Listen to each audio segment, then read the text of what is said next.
Kathleen Wynne made a commitment to herself: show up to the Ontario Legislature at least 2 days a week. It may not sound like much, especially since the provincial house doesn't even sit on Fridays, but the former Ontario Premier notes she works in her constituency on other days.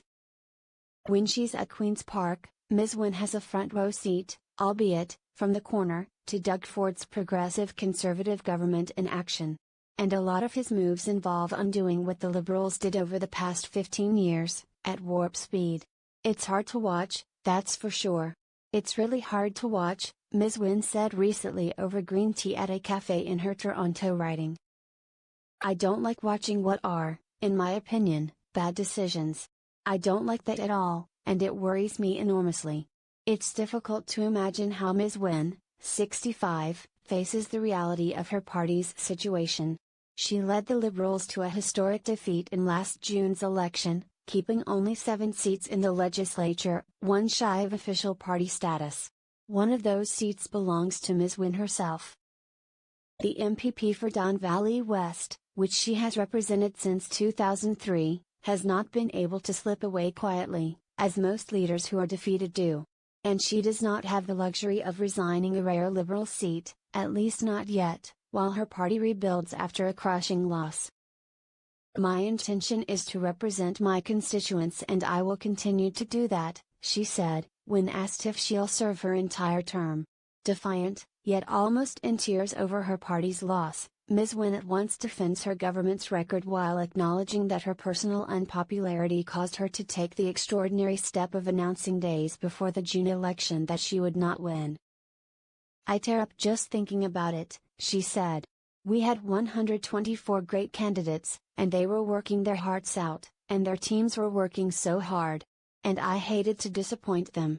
In the end, she tried to salvage as many seats as she could. I needed to get out of the way, she said, because I believe that we could have even had a worse result. Still, Ms. Wynne doesn't regret leading the Liberals into the June election. I felt it was my responsibility to take my lumps, let whatever was going to happen, happen, she said. How would that have been fair for a new leader to be carrying all the baggage that I had? Now, she is back in the legislature, watching as her work is undone. When asked which of the government's decisions has concerned her the most, Ms. Wynne answers dryly, it's hard to choose. She settles on the cancellation of the cap-and-trade program, calling it the most fundamentally disturbing for a government that prides itself on its business acumen. The reason we put cap-and-trade in place is because it does foster that kind of economic activity. It's why I believe in it more than I believe in the carbon tax, she said. The Ford government, she argues, has no vision. They will tell you they want to balance the budget, but balancing the budget doesn't inherently mean you're building anything, she said. Mr. Ford's government is different, she said, than that of former PC Premier Mike Harris, who was in power from 1995 until 2002. It's less predictable and, therefore, more dangerous than what happened with Harris, she said. Ms. Wynne still faces her own tough questions, even out of government.